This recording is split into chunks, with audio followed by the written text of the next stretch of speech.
It's like someone told Reese that ale doesn't exist anymore. Why would they do that? Complained Ben, reaching for his water skin, hoping to rinse the taste of the filth of Akew Woods from his mouth.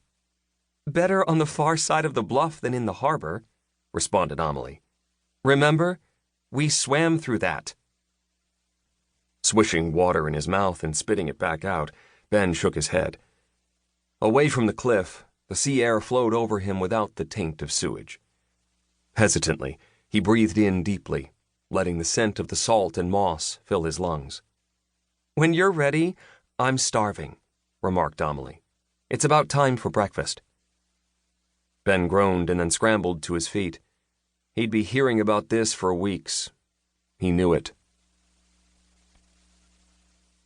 In the early morning, the town of Akew Woods showed few signs of the frantic revelry that had come to an end just bells before. The wildest taverns were empty except for a few patrons who hadn't made it out the doors before collapsing in drunken slumber.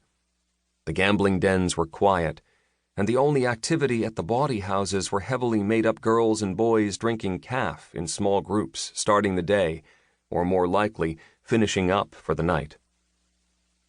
Instead of the boisterous crowd like the night they'd snuck through town, the streets were now filled with people going about their day, running the same errands they did anywhere in the world. Akew Woods was a wild town, but a wealthy one. The pirates brought in loot, spent it, and made the merchants rich. The merchants and their families put the money to use buying from local craftsmen and continued the cycle of prosperity. The veins of commerce pumped with the blood of coin in Akew Woods. Feeling better and enjoying the early bustle in the streets, Ben followed Amelie's lead. They poked their heads into several open taverns, but they were either littered with drunks or serving unfamiliar dishes. After their time in the South Continent, Amelie said she wanted something that reminded her of home.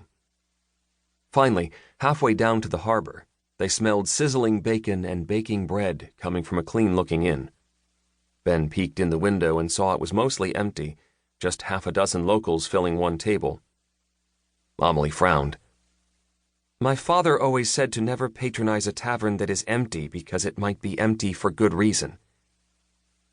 Ben scratched at a mouth-shaped scar on his arm and stared through the open window. He eyed a plate a serving woman was setting on the table. Fluffy eggs, thick sliced bacon, and fragrant bread. One of the locals picked up a small pot and poured a steaming mug of calf. Let's risk it, Ben suggested, his mouth watering. Amelie grinned, and they stepped inside. In addition to the half-dozen locals at one table, the place was filled with bustling serving women. To Ben's eye, it appeared they were working harder at appearing busy than actually being busy.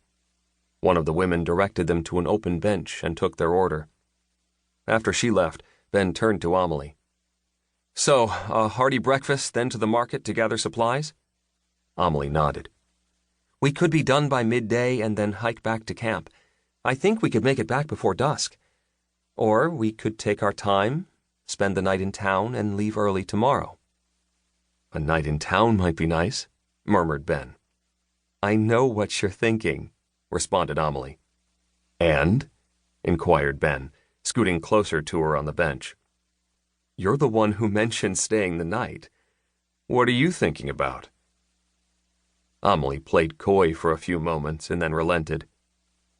A few drinks, then we share a comfortable bed. We may not get a chance to enjoy civilization for a bit, so it'd be a shame not to take advantage. Ben grinned, but before he could reply, the serving woman was back with a pot of calf, 2 mugs, and 2 heaping plates of food. She expertly unloaded the items from her tray, and Ben inhaled deeply, soaking up the smell of the bacon and bread. That was quick, complimented Amelie. The woman nodded and then gestured around the room.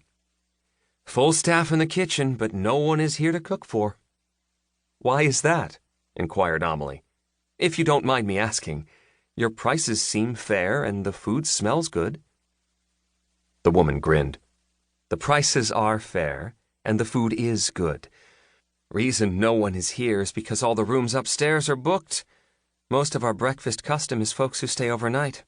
A week ago, 60 foreigners rented out the entire inn. Paid in advance, believe it or not.